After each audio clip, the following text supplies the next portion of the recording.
Hello, everybody. Sorry about that. They changed the recording thing in Zoom. Welcome to Rhetorical Context. That is what you're going to be learning about today. So, the assignment I am asking for you to do in regards to rhetorical context, you first need to know what rhetorical context is, of course.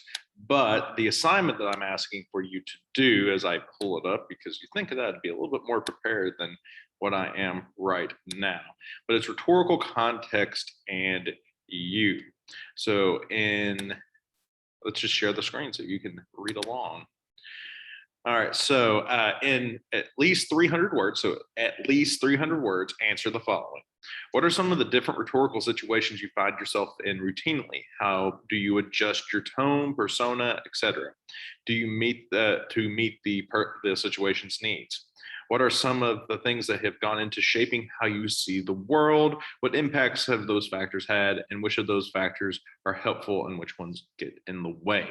So basically, here's my rhetorical context, and here's the things that go into making my rhetorical context. After you do that, then I need you to ask two of your classmates the same question in at least 100 words per classmate to compare their answers to yours. So here's what my other classmates said. Here's how they're similar. Here's how they're different in about 100 words apiece. If you are in quarantine, you need to reach out to one of the 20 or so of your classmates to complete this particular assignment. For the other half of the assignment for the 200 words apiece. But regardless, you can still do the 300 word one. What is rhetorical context, you might ask? Well, I'm glad you did, because that's what we're going to talk about. So rhetorical context. So context just means everything surrounding a subject. When you consider rhetorical context in writing, you are considering the elements external to the piece that affect the internal workings of your writing. Essentially, rhetorical context influences what goes into it and how it is presented. So the piece of writing that it influences the piece of writing that you're doing. So the things that externally that will influence the decision you make in the paper.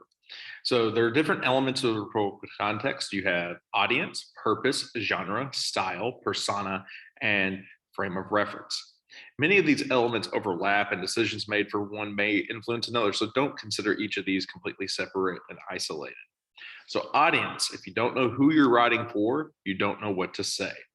So these are the factors you may want to consider for your audience. Age, like I am older than you, so the rhetorical context that you would use would be different than if you were talking to one of your peers.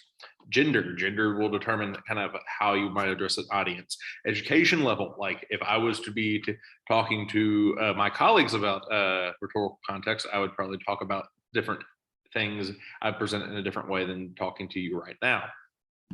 Political beliefs, level of knowledge on the subject, and past stances on similar issues. Those are things you need to take into consideration rhetorically before you start writing. Then purpose, if you don't know why you're writing something, you probably won't accomplish much of anything. So there are three classical purposes in writing. There's to inform, to entertain, and persuade. The vast majority of writing will be a combination of a couple or all of them. If you don't focus on your primary purpose sufficiently, you'll end up with a piece that doesn't really accomplish anything. Then you have the genre. The genre are categories of writing. In this class, your genre will be set for you. But in the writer world of writing, however, you'll have numerous of options available to you. It is important that you choose the most appropriate genre for your purpose and audience, because they carry different expectations. And then we have style and tone. Style and tones are all about how you present your writing. Do you use long, complex, or short and simple sentences? Do you use figurative language or technical terms? Do you use slang or formal language? Different audiences and different purposes will require different styles and tones. Style and tone examples. If you're talking to Mr. Branscombe when you're in trouble, calling him by his first name and cussing him probably won't go over well. The situation calls for you to be respectful and formal. If you are snapping at your friends, then that would be fine. So using the wrong tone and style is one of the fastest ways to lose your audience. You talk to people differently based on who they are. That's kind of what we're looking for with rhetorical context.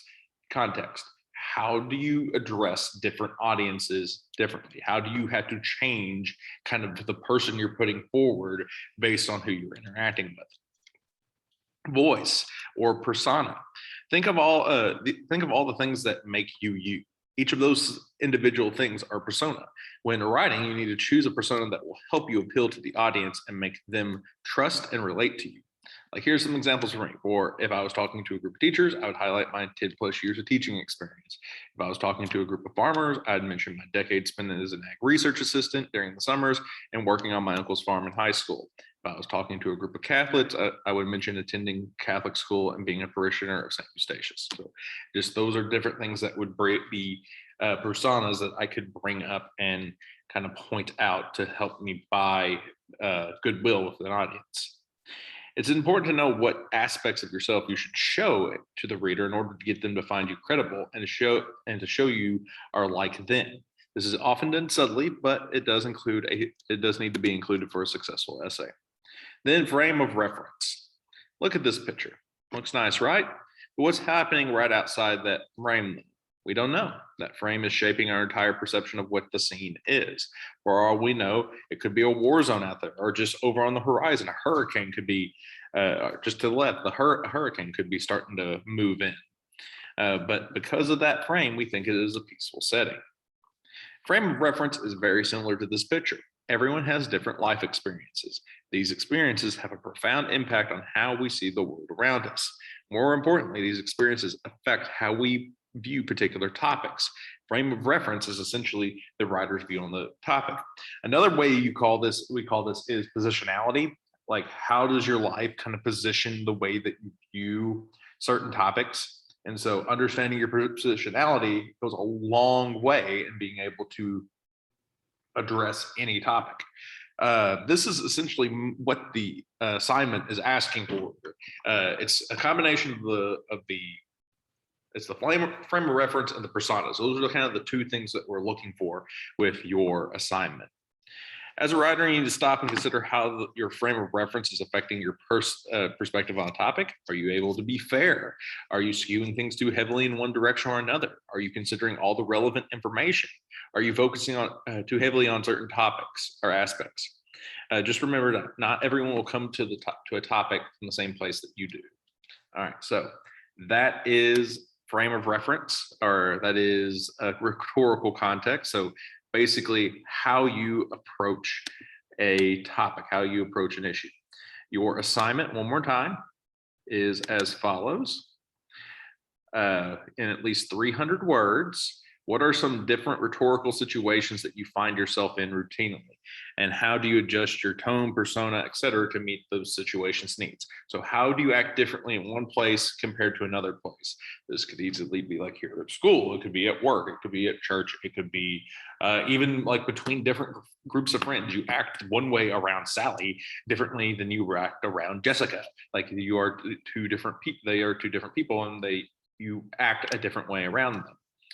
What are some things that have gone into shaping how you see the world? What impacts have those factors had? So what are things that have impacted how you view the world the way that you view it?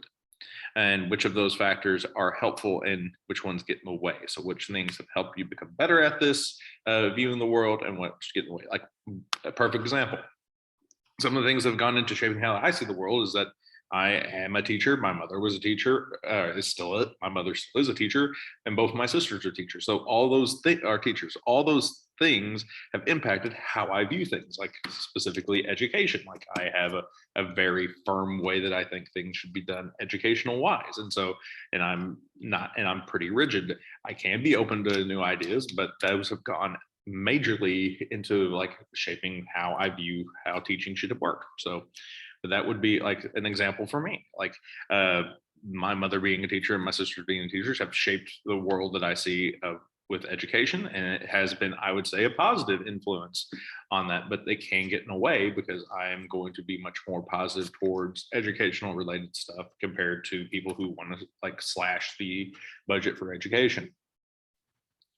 I already talked about some of the rhetorical situations that I find myself in, or I used to find myself in. Like when I worked at the Delta Center, I would be more farmer Mr. Davidson or ag research assistant Mr. Davidson than teacher Mr. Davidson.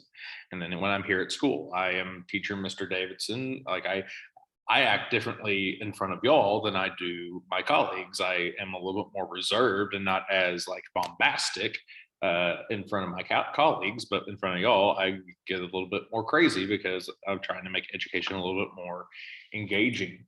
And I'm different between in front of them and y'all than I am from my wife. Like whenever I'm with my wife, I act a different way. So those are the rhetorical situations that have shaped me. So make sure you answer those questions and then you talk to two of your classmates and share your answers and compare them, and in at least 100 words per classmate, compare your answers to theirs. So how is yours answer similar? How are your answers different? In about 100 words. That's all I have for you for rhetorical context. If you have any questions, please email me, pdavidson@portugal.k12.mo.us, and I'll see you on the flip side later.